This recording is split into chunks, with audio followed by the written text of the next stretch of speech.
Welcome back. Welcome back to the morning show here on Tobago Updates Television, and thank you so much for staying with us. We begin conversations this morning, and might I remind you, we are in election season, so we're gonna be talking all things election. We have in our presence this morning Senator Ansel Dennis, the political leader of the PNM Tobago Council, and we're talking about PNM ready for general elections. Good morning and welcome.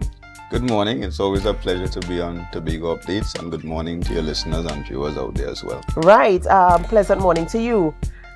We're in the season, and of course, very, very interesting election, general elections. We have at least, I think, 7 parties in the race, training their hat in the race, and of course, wow, interesting times, Akinlabi. And yes. I think for me, if in my recollection, I think it's the most we've had for a general election, the most parties we've had participating.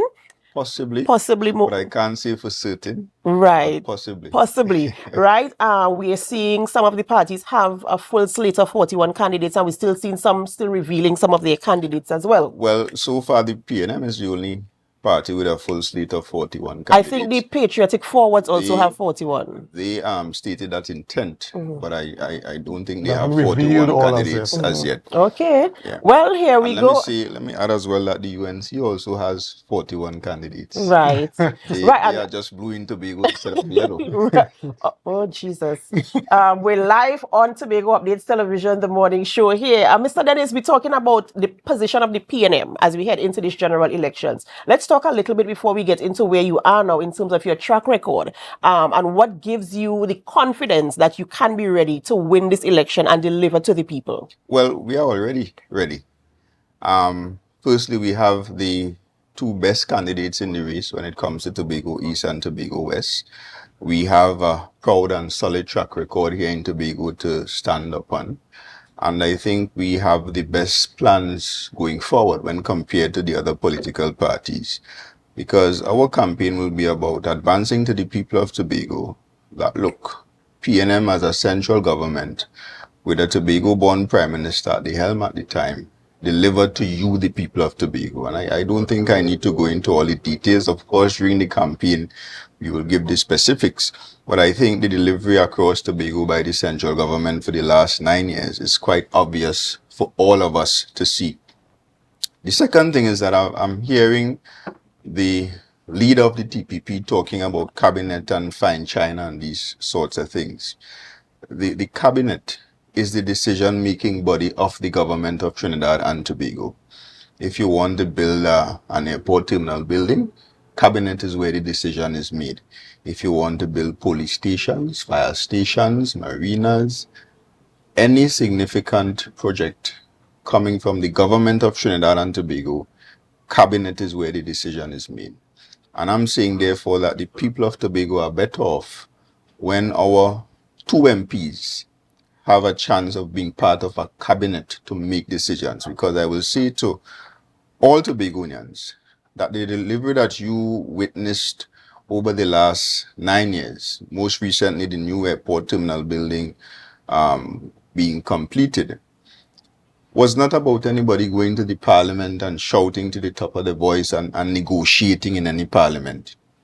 That decision was made at a cabinet where we had our 2 MPs as government ministers stating their case for Tobago. And of course, I must admit it was a little bit easier at that point in time with a Tobago Prime Minister. But I expect it to be no different with George Young or whoever else is at the helm, because the PNM is a national party that, of course, is quite interested in the development of Tobago. So I'm saying to the people of Tobago, it makes absolutely no sense to take your vote and give it to a party that has no chance of being part of a government, unless, of course, they join with the UNC. And we have history, we have historical lessons on how that has gone for the people of Tobago. We had 1772, where A.N.R. Robinson took the 2 NAR seats and joined with the UNC to form the Pan-D government. What was the result of that? And for those of you who would remember, Robinson eventually became president and removed Mr. Pandey as Prime Minister and replaced him with Mr. Manning due to the corruption and all the scandals that was taking place at that point in time. We did the same in 2010, where Ashwood Jack and the TOP took our 2 seats. Of course, the partnership was quite open at the time. They were not hiding. And we saw what happened from 2010 to 2015. What did Tobago benefit? It was not until the PNM won, and we had our 2 Tobago MPs as part of the PNM, where from 2015 to now, we have seen significant development taking place in Tobago, across Tobago East and across Tobago West. This central government, this PNM central government, has delivered to the people of Tobago.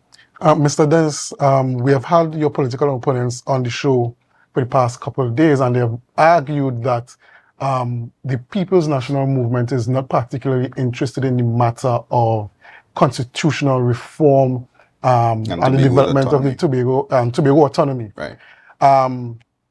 They've argued that a PNM being out of central government, they will be better able to negotiate perhaps with the UNC or any other political party that takes up office in the central government in Trinidad. What is your counter to that argument? Absolute rubbish. And I'll tell you why. In order for the changes to take place at the level of the parliament, 31 votes are required out of the 41 to have a sufficient majority to change the constitution. We in the PNM have always signaled our intention to support those legislative changes. As a matter of fact, no other political organization has advanced Tobago's interests where autonomy is concerned than the PNM. No other political organization. Even if we were to examine what transpired in 1996, I just gave the example of A.N.R. Robinson going to the UNC. And of course, even before that, we had a 33-3 majority in the parliament in 1986, I think it was.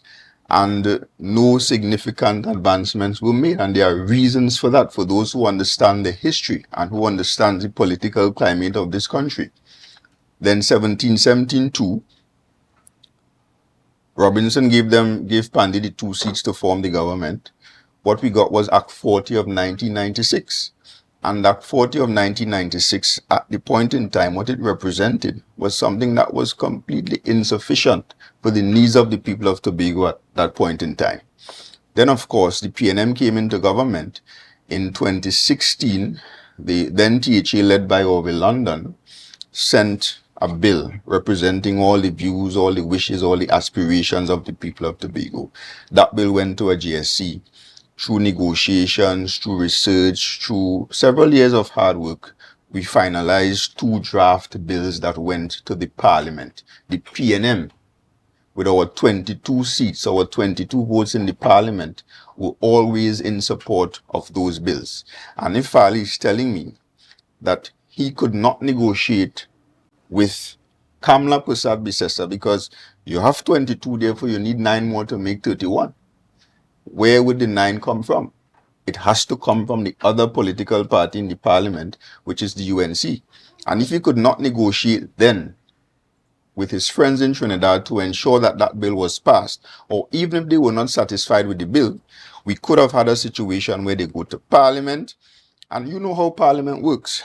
People will bring their amendments that they wish to see in the legislation.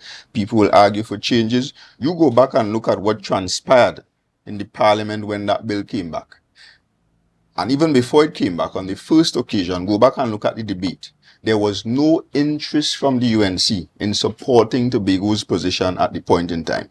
And even if they were not satisfied with the bills, there was absolutely no attempt from the UNC to bring any meaningful amendments to the bill to improve the bill or anything like that. So if this chief secretary could not negotiate at that point in time, he had what? 3 years, because the bills came first in 2021, and then it came back last year. 3 years, no negotiations with his friends in Trinidad, but he's saying to the people of Tobago, give us the 2 Tobago seats, so we'll put them down there to go and negotiate with 39 others. Absolute rubbish. Mr. Dennis, we're talking about, as we're on the topic of the autonomy for Tobago, and we're talking about the fact that, people have their opinions based on what has happened and their own interpretation of what has happened. And you've given that breakdown there. And the conversation will continue to remain. I mean, we've been in the conversation since 1976. I was reminded just yesterday. And so it's still going to be a conversation. How important is it? Because if you're being accused, if the PNM is being accused, or it's been said that the PNM is not interested in moving forward with the autonomy bill, what is the urgency right now? Should the PNM get back into power? What is the urgency in pushing that conversation forward? Not just pushing it forward, but also having a position where Tobago will reap maximum benefits geographically and economically and all the areas so that Tobago can be pushed forward. And one of the primary things people are talking about is for the power to make the type of legislation that they want to make. And as you mentioned before, if you want to build a hospital, if you want to build a police station, why do we have to run back to the central government? Why do we have to run back? Will we be given that kind of power and the resources to ensure that we can do what we think we need to do right here in Tobago? Yeah. Well, you have interpretations. I just want to start where you started. You have interpretations and then you have facts. People could interpret and say what they want, but you have facts. The facts of what transpired in the parliament on both occasions is on YouTube, it's on the Parliament's website, it's on Hansard for all of us as Tobagonians to see. Now, I have said this before and I will say it again. There will be no autonomy for Tobago unless two things happen. One, until the PNM is able to win 31 seats in the Parliament. And we know, given the political context within which we operate, that is very unlikely. And secondly, the other option is for Tobagonians to speak with one voice and stand united to send a powerful signal to those in the Parliament that Tobago is supporting with one voice a particular agenda, a particular set of bills, a particular piece of legislation. And let me say as well, we do not necessarily have to agree from the Tobago side of things. Because when you examine the Tobago context, there are several different arguments out there. The PNM has their own version of autonomy. The TPP has their own version of autonomy. And I'm sure even within these organizations, you will have people with their own versions. You have people talking about federalism. You have people talking about independence and all. Right? And nothing is wrong with that. That's democracy. And even if people want to continue to argue and fight for what they want, why not have Tobago benefit from the significant improvements that we could have had then last year and continue to cuss and argue for the other versions that we think should be implemented? Where are we now? Right now, we have no lawmaking powers still. Right now, the people of Tobago are losing $1.5 billion per year in additional resources through the improved THE Act. That's what we're losing right now. And we continue to argue, we continue to cuss. TPP trying to hoodwink Tobagonians, send 2 seats in the Parliament to negotiate with 39, and that will somehow give us autonomy. It doesn't work like that. Right? Now, as for the final thing you mentioned is what will happen on this occasion. Again, the PNM is the only political party in this country that has adopted Tobago's autonomy, significant autonomy for Tobago, as party policy. And you know what that means? That means that any PNM government now and in the future is instructed by the party to pursue that particular agenda as party policy. So we will continue to make further attempts, but it is up to the people of Tobago to stand united on this issue and to send a powerful signal to the Parliament. And the final thing I will say on that matter is this. I am sure, 100% sure, that if the posture of the PNM's opponents in Tobago was different in 2021 or in 2024 when the bills came back to the Parliament, the UNC would have had no choice but to support the bills. While you were giving your presentation there, you were talking about people having different opinions in terms of what autonomy would look like for Tobago.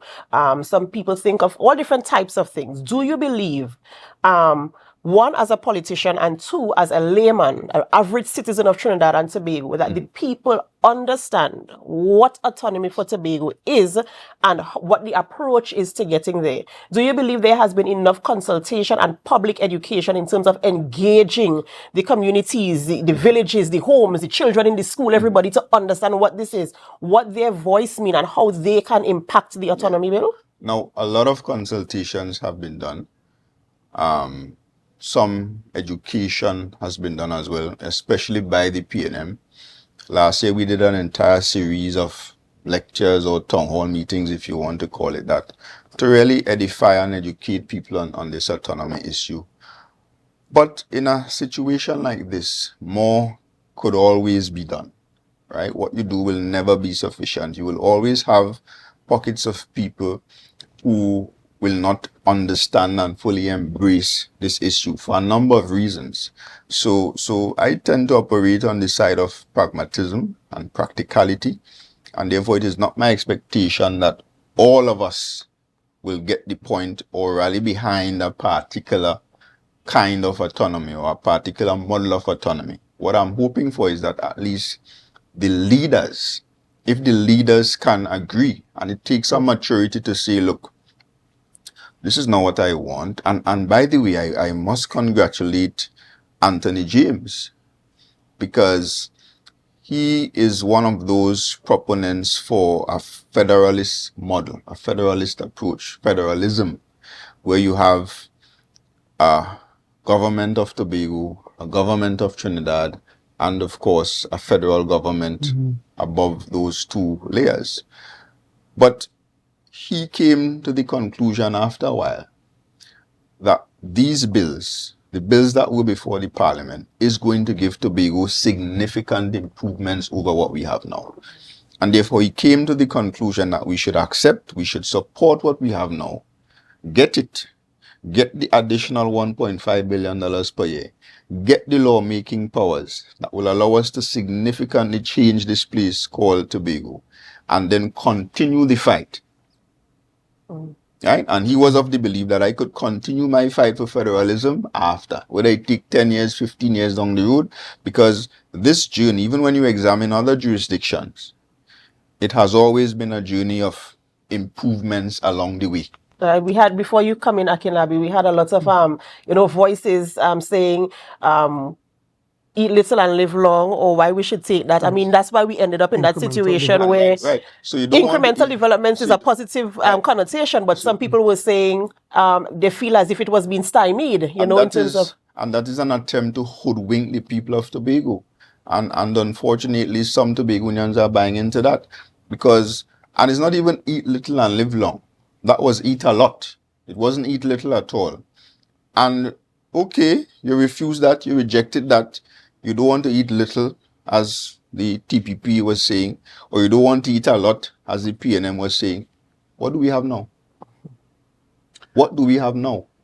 So I want to switch gears a little bit and talk about economic policies for Tobago. We had on Mr. Annie Roberts last week, and he spoke about if the UNC got into power, they would give Tobago a greater share in the oil and gas deposits that are within the marine spaces of Tobago.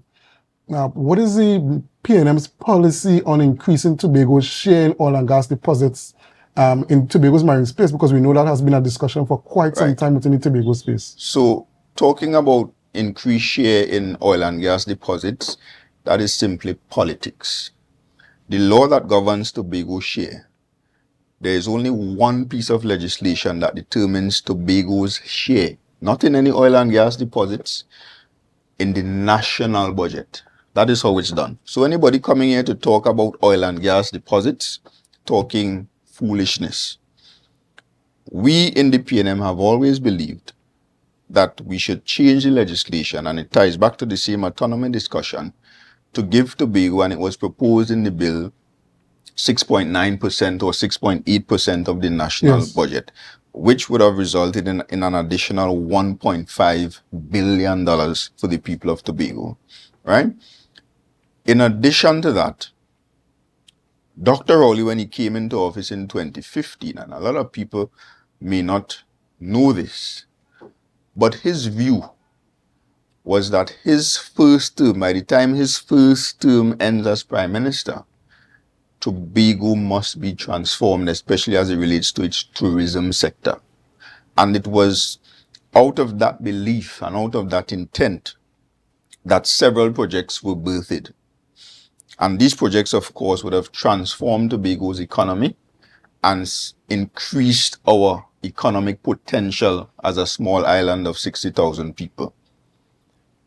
Airport terminal building. Now I see people talking about the airport, and Secretary of Tourism is wondering, well, where are we going to find the people to utilize this 3 million passenger per year airport?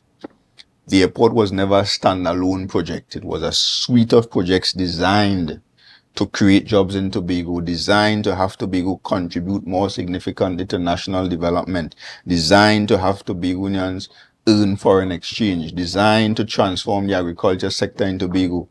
So it was the airport, 3 million passengers per year, state-of-the-art, improved facilities that will provide no excuses for any airline. We're now in a position to accommodate any airline, VIP arrangements, all kinds of arrangements to ensure that any airline, the most luxurious airline in the world, will find facilities there to their satisfaction. Sandals Resort, because of course, one of our major problems in Tobago is that we don't have any 5-star accommodation, none whatsoever. Now, some may say, okay, Stonehaven Villas is considered 5-star, but how many villas you have up there? 9, 10? About. Right? Not many. So we do have 5-star accommodation. Sandals was going to bring that. And people don't remember, but it wasn't to be Sandals alone. It was to be a Sandals, which is the couples brand for those who want to couple up, and the Beaches, which is the family brand of the Sandals family. So it was going to be those 2 resorts. Then you had Marriott. And in addition to that, you had the 2 fast ferries coming on stream to support the air bridge. There was also plans for a cargo vessel to allow us to increase our agricultural potential. You also had the marina. Now, a lot of people don't understand Tobago's potential, economic potential where marina is concerned. Because of our location, we have not had a major hurricane for a long time. Of course, we have had very close brushes. I think it was last year. We had a hurricane warning, and we're still waiting for the hurricane to come. I remember actually going to the hardware store to get ply, and my wife wasn't taking me on, and I was trying to convince her, look, this one is serious. This is not a joke this time. And I went to the hardware store, bought ply, bar up the windows, etc., taking this thing seriously. And I'm still waiting for the hurricane to come. So God has been good to us where that is concerned. Yes. So because of our location and because of those realities, a lot of vessel owners, yachts, etc., whether sailboats or motor yachts, will definitely look at a marina in Tobago as a safe haven during the off-season and as a major point of entry, even during the peak sailing season. And therefore, that is a significant potential for the economy of Tobago. It will create jobs, it will earn foreign exchange, it will allow even for other spin-off things like fishing tournaments, which we used to have a lot before. But one of the challenges with those fishing tournaments is that when those major vessels come here, they don't necessarily have a proper location to refuel their boats, etc. So that was the plan, to bring all these infrastructural pieces together and to place Tobago in a position to compete with any other Caribbean destination. And we felt that once we had put those things in place, then further investments would have followed closely behind, because investors like to come where the action is. Mr. Dennis, we're enjoying the conversation this morning in studio. Ladies and gentlemen, we're speaking with Senator Ansel Dennis this morning as we talk about where is the PNM in terms of readiness for general election 2025. We have to go for a short break, as we have to pay some bills, but we'll be right back with this conversation. So we do hope that you will stay with us. And of course, we're inviting you to help us. Share the live, share the live, share the live. We'll be right back.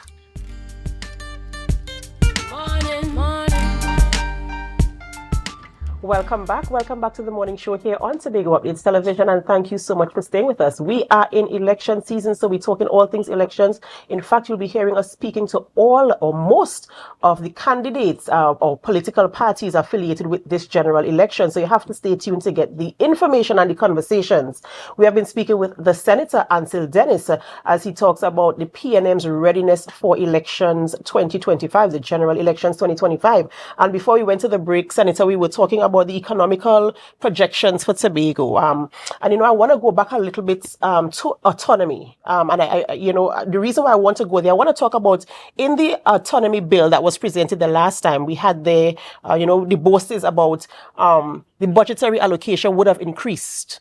We would have had lawmaking powers. Is it possible the items on the bill that we agreed on, when I say we, the people of Tobago, in terms of representations, whether it's politically or otherwise, the parts of the bill that we agree on, is it not possible, especially the budgetary allocation, is it not possible at all with a simple majority that could have been amended, that could have been separate and attended to, and some kind of outcome coming from that, so that we could see going into the next budget, hey, there's an increase in the budgetary allocation? Yes, there are some aspects of the legislation that could have been passed without the 3/4 majority, right? But that requires a new bill, right? That has to be a separate bill. It will be similar to the current THE Act. So you could just amend the current THE Act and put in greater allocations and stuff like that. So that's an option. But is that an option that we truly want? What about just simply passing the bill as it is now? Right. And I know in terms of the bill, there were also not just the budgetary allocation, but there were instances in the bill that especially the current administration were not in agreement with. So I'm thinking that in their minds, passing the entire bill would also impact the things on the bill that they did not agree to. So the question now is, why not just pass the things that we agreed with in terms of making the amendments there? And again, the place for that was the parliament. So if you need to go and look at the facts, check that document, Farley WhatsApped a document to, I don't know if it was just the Prime Minister or all members of Parliament on the morning of the sitting. Go have a look at that document, and I'm encouraging the people of Tobago to do so as well. It's circulating somewhere. Look at it, see those amendments that were proposed, and look at the instructions given to parliamentarians on the morning of the debate. 3 years passed, no action taken. 3 years passed, no amendments submitted. On the morning of the debate is when Farley chose to. I want to make a bold accusation. And the accusation is that Farley Augustine colluded with the UNC to ensure that those bills did not see the light of day in the parliament, because they felt that giving Tobago any autonomy at that point in time was too risky for their political ambitions going forward. I want to make that bold accusation. It's a very, very bold accusation, and of course, quite entitled to so do. Staying with the economy of Tobago, I will come back to you, Akinlabi. I know you have a burning question to ask, but in terms of allowing Tobago to be, can I use the word involved? Because they are accusations, but can I use the word accusations as you just used? Sure. That central government, there are projects that are operated by the central government that come to Tobago without the involvement of the Tobago administration. Such as? The rumor is the ANR airports, right? No. And so just now, let me just get some clarity to ensure the process, the procedure. How was it done? What was done? What was the level of involvement of the current administration? What will be the level of involvement of any administration, THA administration, on central government projects being done in Tobago? That partnership, and to ensure that there's equality in terms of ensuring the project gets off the ground for the benefit of the people of Tobago. Firstly, these people lie a lot. These people in the THA. So don't take everything that they say as fact. Now, I can speak for the THA's involvement prior to this administration, when this airport project was conceptualized. According to law, it is accepted and understood that the airport authority has responsibility for the airport, for its maintenance, for its upkeep, and for its management. So therefore, it was always accepted that the central government will be responsible for financing the airport project. And that has always been done in consultation with the Tobago House of Assembly. As a matter of fact, the consultation was such a close one that along the way, we decided in the THA that we will go beyond the law, beyond what the law requires, to provide persons who were displaced, who were being displaced by this airport project, with two land developments, one in Cove and one in Sherburne, to ensure that they have the opportunity to purchase land and rebuild their homes and rebuild their businesses, etc. The THA did not have to do that. And I want to say as well that through collaboration, that money did not come from the THA's coffers. The central government agreed to finance those projects outside of the THA's allocations, although that was a THA responsibility. Land development, housing, and those kind of things, THA's responsibility. The other part of it was this new airport terminal building required a road.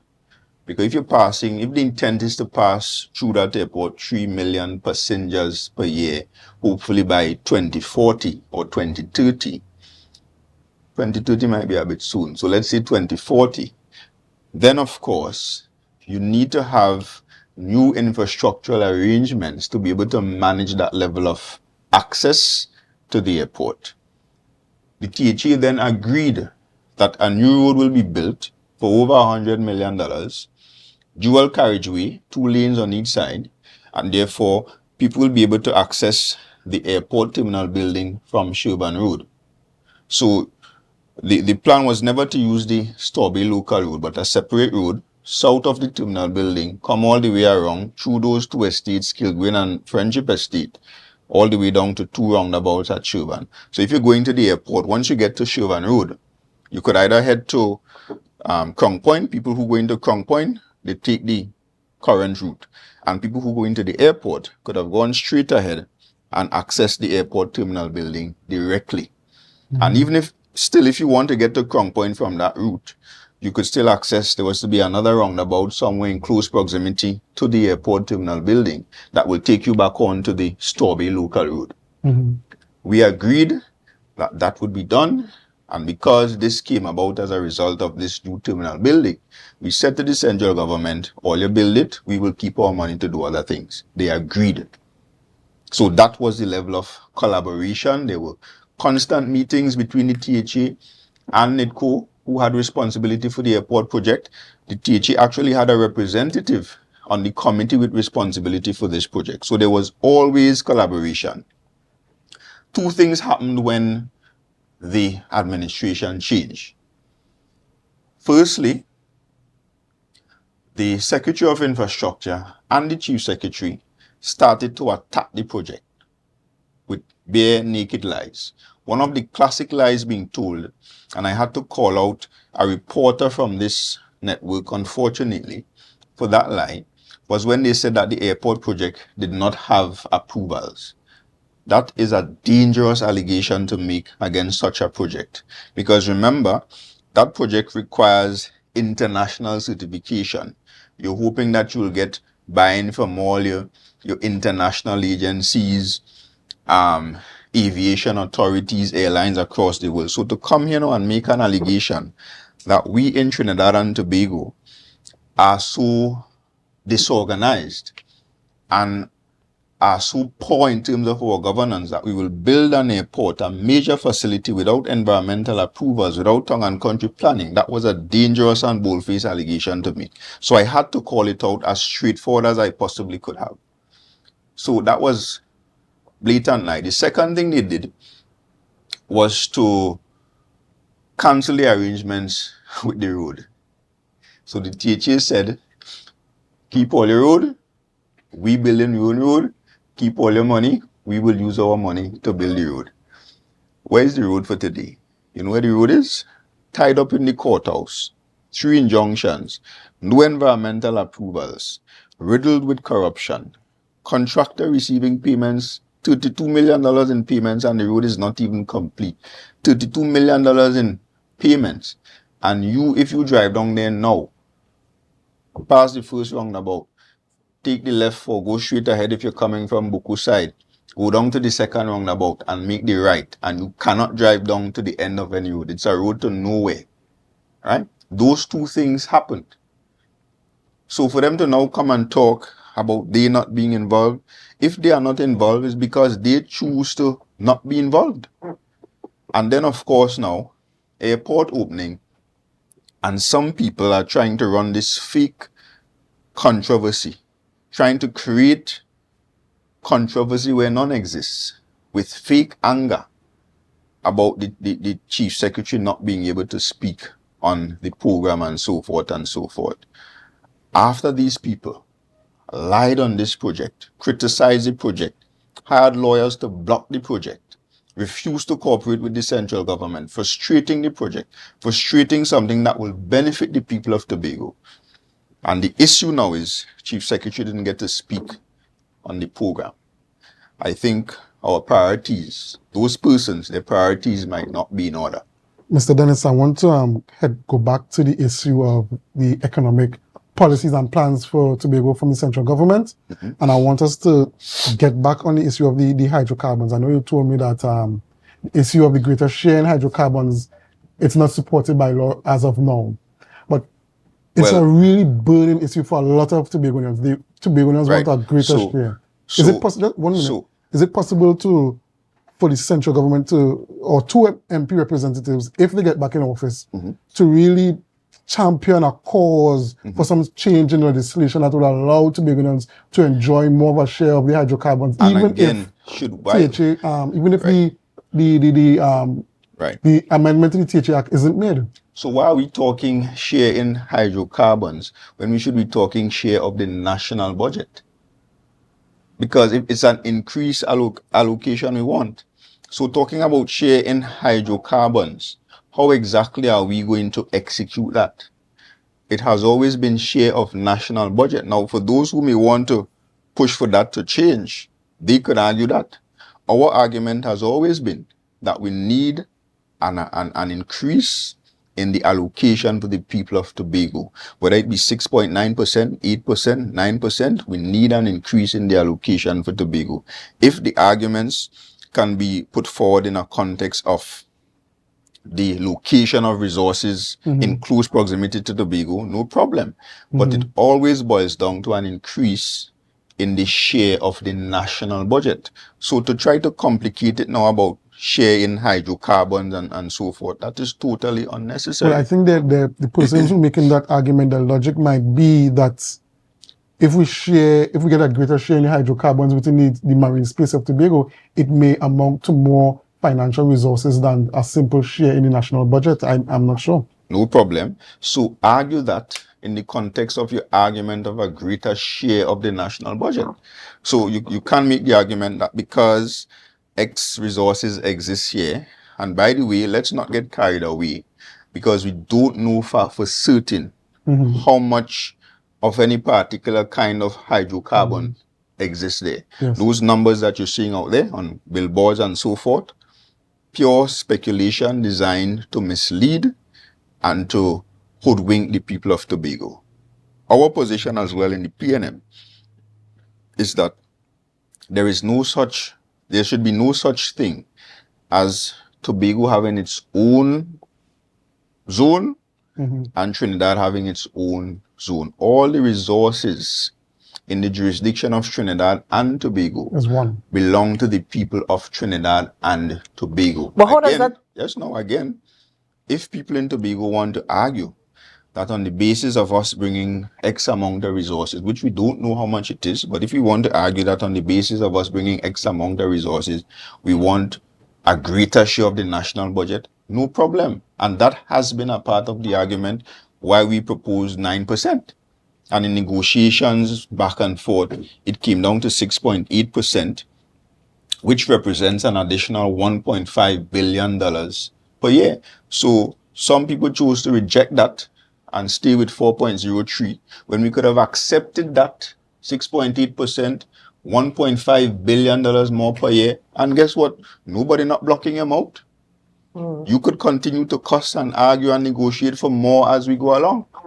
But accept the additional, and if I were to bring it to the context of a family, let's say my 10-year-old daughter decides that, look, I want $50 to go to school. And I say, I can't give you $50 now. I'm giving you $30 a day to go to school. Let's say she currently getting 10. Should she reject? Is it smart for her to reject the 30 and keep the 10 because she's not getting the 50 that she wants? Or accept the 30, and maybe when you're 15 or you're 16, she might come and say, well, Daddy, give me $100 to go to school. And then I might say, well, yeah, take the $100. So it's a simple fact that you don't ever reject more and keep less on the basis that you're not getting what you want. That is childish. I think you kind of answered where I was going in your refute there, because I was going to say, if you're talking about because we contribute more, we should get more. That's the argument, right? That has been the argument. And you're saying that can't happen because all the resources are pooled together for Trinidad and Tobago. But how does that reflect on autonomy now? Because if we're talking about autonomy and it's a whole pool that we all taken from, how does it? If people are saying Tobago should have access to its own resources in its own waters, no problem. Argue for independence. Because that's what that is. Argue for independence. And there are some people making that arguments. And they are free to make those arguments. I and the PNM, we just don't support that at this point in time. Our position is that we are better off as one nation under God, Trinidad and Tobago. What we should be trying to do is to capitalize on that relationship through agriculture, through tourism. You know what keeps our tourism sector going in the absence of those international arrivals that the current failing Secretary of Tourism can bring? It's the Trinidadians that keep the tourism sector going in Tobago. If we get our agriculture sector working properly, and I'm very disappointed in the Secretary of Agriculture and this administration where agriculture is concerned, absolutely nothing more than frills and fancy has been done for the agriculture sector and the farmers in Tobago. There are projects that we started in the PNM, the Farmland Development Program, the Gosbro Agro Processing Factory.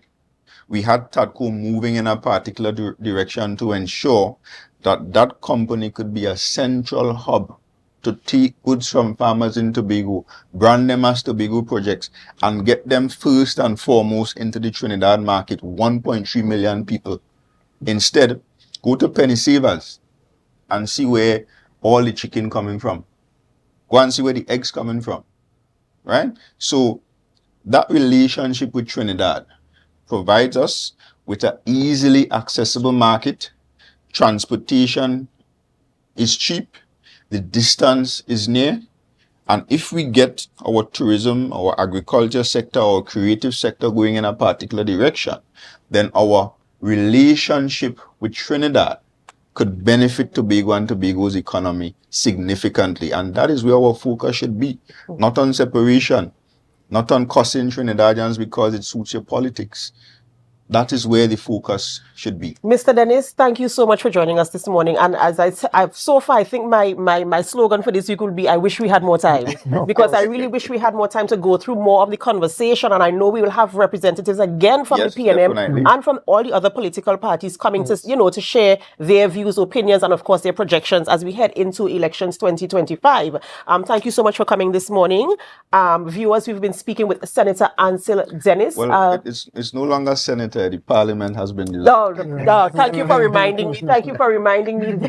And this man waits until the end of the show to remind me of this. I mean, but it's all good. It's all good here. And of course, we are speaking about all things general election. Remember that Tobago Updates Television is your #1 station for all the live coverage of the general elections, the conversations that we will have with all our guests and with all the political parties, their candidates, the representatives of parties as we move forward into this general election. But please let me just let you know that the opinions of our guests do not represent the views of Tobago Updates Television It is clearly their views, and we are here to facilitate the conversation as we move forward with where do we go from here as a nation, as Trinidad and Tobago. Continue to stay with us as we bring you the conversations. We have to end the morning show right here this morning, but it's not where we end our programming. We head on over to GMT, so you also want to stay with us where the conversations will continue. And as we go, we invite you to help us. Share the live, share the live, share the live. Share the live.